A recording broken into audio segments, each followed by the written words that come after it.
और इस बीच एक बार फिर से वो ईडी के एक्शन वाली खबर। झारखंड में जिस तरीके की सियासी हलचल है, उससे पहले हेमंत सोरेन के करीबियों के यहां ईडी की रेड हो रही है और इस पर झारखंड बीजेपी के अध्यक्ष दीपक प्रकाश का बयान सामने आया है।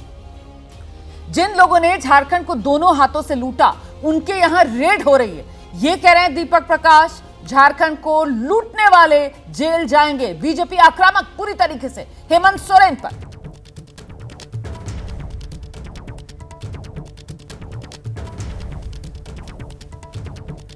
तो झारखंड को लूटने वाले जेल जाएंगे। बीजेपी के झारखंड प्रदेश अध्यक्ष हैं दीपक प्रकाश, उनका बयान सामने आया है। वो कह रहे हैं कि जिन लोगों ने झारखंड को लूटने का काम किया है, उन्हीं के यहां ये केंद्रीय एजेंसी का एक्शन हो रहा है, ये ईडी की रेड हो रही है।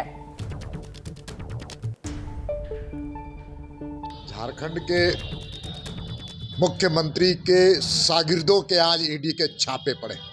जिन लोगों ने झारखंड को दोनों हाथों से लूटने का काम किया, भ्रष्टाचार की पराकाष्ठा करने का काम किया, और मोदी की गारंटी है कि गरीबों के जो पैसे जिसने लूटा है, उनके घर से बरामद करके गरीबों के हित में काम करने का संकल्प प्रधानमंत्री नरेंद्र मोदी जी का है। और झारखंड को लगातार भ्रष्टाचार की पराकाष्ठा पहुंचाने वाले अब जेल जाएंगे, उनके चेहरे बेनकाब होंगे। और साथ ही साथ जो सत्ताधारी दल है, झारखंड मुक्ति मोर्चा, कांग्रेस और आरजेडी के संरक्षण में जो भ्रष्टाचार चल रहा है, उन भ्रष्टाचारियों को जेल जाना ही पड़ेगा, जेल जाना ही पड़ेगा। तो झारखंड के बीजेपी के ये पूर्व प्रदेश अध्यक्ष को आप सुन रहे थे, दीपक प्रकाश, जो सीधे सीधे निशाने पर हेमंत सोरेन को ले रहे हैं। और इस सब के बीच ईडी के एक्शन पर बिहार के उप मुख्यमंत्री हैं तेजस्वी यादव, उनका बयान सामने आया। ईडी इससे पहले छत्तीसगढ़ में, मध्य प्रदेश में, राजस्थान में भी सक्रिय थी। अब वहां चुनाव खत्म हो गए, तो अब ईडी दूसरे राज्यों में सक्रिय हो रही है, ये कहना है तेजस्वी यादव का। अच्छा, आप जानते हैं झारखंड में भी इसी साल अक्टूबर नवंबर के महीने में चुनाव होना है, विधानसभा चुनाव। ठीक ही बोले जो बोले हैं, तो उसमें गलत क्या बोले हैं। इससे पहले मध्य प्रदेश में था, छत्तीसगढ़ में था, राजस्थान में था। अब जब वहाँ खत्म हो गया है चुनाव, तो इन राज्यों में तो आएगी। तो ये बात तो हम बहुत पहले से भी बोले। खैर, इसमें उन लोगों का क्या गलती है, एजेंसियों की क्या गलती है, दबाव इतना है, लेकिन फिर भी उससे क्या फर्क पड़ने वाला है। ये तो रूटीन हो गया है ना अब तो। तेजस्वी यादव को सुन रहे थे आप, सीधे सीधे निशाना केंद्र की सरकार पर साधते हुए कि जब भी चुनाव होना होता है, तो फिर केंद्रीय एजेंसियां जो हैं, वो विपक्षी दलों के द्वारा जो शासित राज्य हैं, वहां पर एक्टिव हो जाती हैं। हम सीधे इस वक्त सवाल का रुख करते हैं, जिस पर अब हम बात करने जा रहे हैं। अब की बार गिरफ्तारी की तलवार, हेमंत सोरेन, गिरफ्तारी तय लग रही है आपको विजय जी? बहुत संभावना है, और ईडी से ज्यादा तैयारी हेमंत सोरेन साहब ने किया ऐसा लगता है। क्योंकि उन्होंने विधायक दल की बैठक बुलाई है, उनकी पार्टी के एक विधायक ने इस्तीफा दे दिया है, गांधी जो सीट थी उससे, और तमाम तरह की कार्रवाई हुई। कल गुरुजी जो उनके फादर हैं शिबू सोरेन साहब, उनसे भी उन्होंने मुलाकात की है। तो कांग्रेस ने भी अपने विधायक दल की बैठक बुलाई है। तो वहाँ पर ऐसा लग रहा है कि यदि हेमंत सोरेन साहब अरेस्ट हो जाएंगे, क्योंकि 7 सम्मन उनको दिए जा चुके हैं और अभी तक वो उसको टालते रहे कानूनी तरीके से और तमाम तरीक़ों से। तो अब उनको लग रहा है कि अब कोई रास्ता नहीं बचा है, और यदि वो गिरफ्तार होते हैं तो क्या होगा, सरकार का क्या होगा, क्या सत्ता परिवर्तन होगा। भारतीय जनता पार्टी ने जैसे आरोप लगाया या दावा किया, कह लें कि कल्पना सोरेन उनकी पत्नी जो है वो बन सकती है। हालांकि सोरेन साहब ने कहा कि ऐसा कुछ नहीं हो रहा। लेकिन कल्पना सोरेन बीजेपी प्रवक्ता बन गई है, हमारी प्रवक्ता का काम भी बीजेपी के नेता कर रहे हैं। ठीक है, जल्दी से राज बिहारी सर, लेकिन ये भी अपने आप में एक अलग ही तरीके का मामला होगा कि केंद्रीय एजेंसी एक नहीं, दो नहीं, 7 समन दे देती है और सीएम साहब पहुंचते ही नहीं है। देखिए, गिरफ्तारी की तो तैयारी लगभग हो चुकी है, लेकिन अभी राज्य में थोड़ा कानून व्यवस्था की स्थिति को अभी भांपा जा रहा है, जो जानकारी मिली उसके हिसाब से। क्योंकि हेमंत सोरेन की गिरफ्तारी के तुरंत बाद कहीं राज्य में कोई अराजकता ना फैले, कहीं दंगे ना हो, उसको भी केंद्रीय एजेंसियां देख रही हैं, और इस बारे में उच्च स्तरीय अभी बातचीत हो रही है। अच्छा, मुझे लगता है गिरफ्तारी जल्दी हो सकती है। तो मतलब आप ये कह रहे हैं कि ये जो ढील सी दी जा रही है हेमंत सोरेन को, ये कानून व्यवस्था के मद्देनजर ऐसा किया जा रहा है केंद्रीय एजेंसी की तरफ से।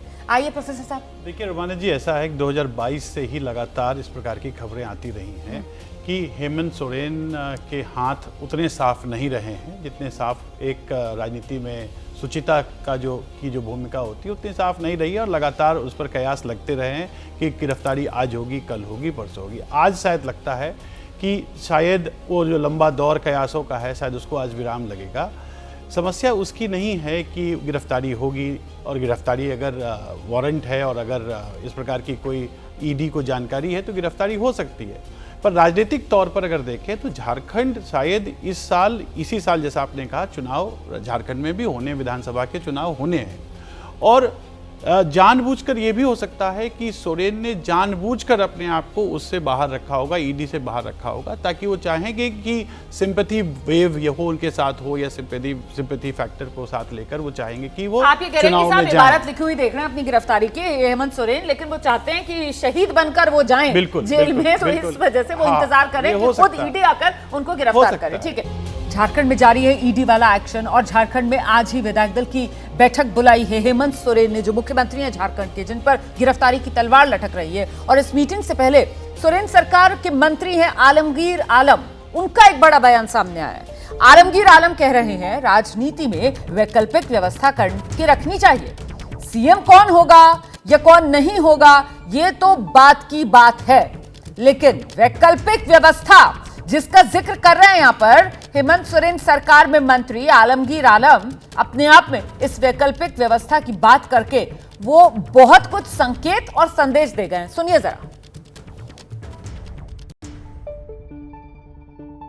गठबंधन सरकार अपना काम कर रही है। जनता ने हमें 5 साल के लिए मैंडेट दिया था, और हमारी भी भरपूर कोशिश रहेगी कि 5 सालों में जनता के बीच में जो हम अपने वादा करके आए थे उसके 100% पूरी करने के प्रयास हम कर रहे हैं। लेकिन ये बात भी सही है, राजनीति में रहते हैं तो एक जो है ऑल्टरनेटिव व्यवस्था हमको करके रखना पड़ेगा, और उसी व्यवस्था के तहत हुआ है। लेकिन इतना ही हम कहना चाहेंगे कि जनता हमें 5 साल के लिए मैंडेट दिया है, हमारा कोशिश रहे कि हम अपना कार्यकाल को पूरी करें और हम बेहतर काम करके जनता के बीच में दोबारा जाएं। तो ऑल्टरनेटिव व्यवस्था, वैकल्पिक व्यवस्था की बात कर रहे हैं सोरेन सरकार के मंत्री आलमगीर आलम, और ऐसे में सवाल बड़ा हो जाता है कि साहब वो ऑल्टरनेट व्यवस्था, वैकल्पिक व्यवस्था क्या हो सकती है? झारखंड का हल लालू राबड़ी मॉडल वाला ही हो सकता है क्या सर? बदकिस्मती से ये ऐसा ही मालूम हो रहा है कि अब उसी फॉर्मूले की तरफ हम बढ़ रहे हैं। लेकिन मुझे रोमाना हैरत इस बात की हो रही है कि इतना टाइम क्यों लगा दिया ईडी ने। ये पिछले 1 साल से तकरीबन चल रहा था, गवर्नर बदल गए जो चेक करने वाले थे हेमंत सोरेन को, और वो लिफाफा जो गया था केंद्र सरकार से वो रखा ही रह गया। तो ये मुझे क्यूरियोसिटी है, और मैं समझना चाह रहा हूँ कि वो कौन से कारण हैं कि इतना टाइम लगा, क्योंकि ये तो फॉरगॉन कंक्लूजन है कि अब होगा ही, वहीं पर ये सब सारी बिसात बिछ चुकी है और बदला जाना। और ये आलमगीर साहब का संकेत बिल्कुल सही है कि वो वैकल्पिक व्यवस्था, और वैकल्पिक व्यवस्था वही होती है जो अपना घर का आदमी हो। तो हम उसी फॉर्मूले की तरफ बढ़ रहे हैं जो 97 में राबड़ी देवरी के रूप में इस बिहार में देखा था हमें। बिल्कुल, जिस बात का जिक्र विजय जी यहाँ पर अभी कुर्बान साहब कर रहे थे कि साहब इतना सब कुछ हो गया, राजनीति में इतनी उथल पुथल हो गई। हाँ, वो लिफाफे वाली आपने याद दिलाया सर, तो मुझे भी ख्याल आया कि वो लिफाफा तो खुला ही नहीं, वो लिफाफा तो बंद का बंद ही रह गया। तो ये तमाम राजनीतिक प्रश्न तो यहाँ पर पूछे जाएंगे फिर। राजनीतिक प्रश्न सब तरह के पूछने चाहिए, और कुर्बान साहब ने सही सवाल उठाया। लेकिन इसका दूसरा जवाब ये भी हो सकता है कि यदि इतना मौका नहीं दिया जाता तो आप कहते कि आपने मौका दिया था क्या? अब 7 मौके दे गए तो कोई ये नहीं कह सकता कि सोरेन साहब को मौका नहीं दिया और उन्होंने उस मौके का इस्तेमाल नहीं किया। तो वो एक बड़ा बात है।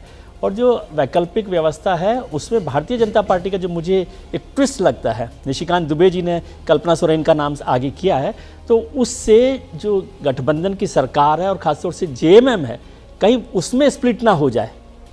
ये एक एक्सरसाइज हो सकती है, मैं इसको देख रहा हूँ कि पॉलिटिकल एक्सरसाइज हो सकती है कि वो स्प्लिट हो जाए कल्पना सोरेन के नाम पर। जेएमएम के बहुत सारे लोग, खुद आलमगीर साहब भी जो है, इस बात का जिक्र कर रहे हैं सर कि कहीं ऐसा ना हो कि पत्नी का नाम आगे बढ़ाने के चक्कर में पार्टी से हाथ धो बैठना पड़े हेमंत सोरेन को। इसीलिए एक और सवाल है जिसकी आगे हमने तैयारी की है, पत्नी को ताज या फिर दूसरा फॉर्मूला ऑल्टरनेट व्यवस्था का वो खड़ाऊ राज वाला निकल सकता है कि कोई भरोसेमंद पार्टी का ही कोई और चेहरा जिसको जिम्मेदारी दे दी जाए। इस पर भी चर्चा करेंगे।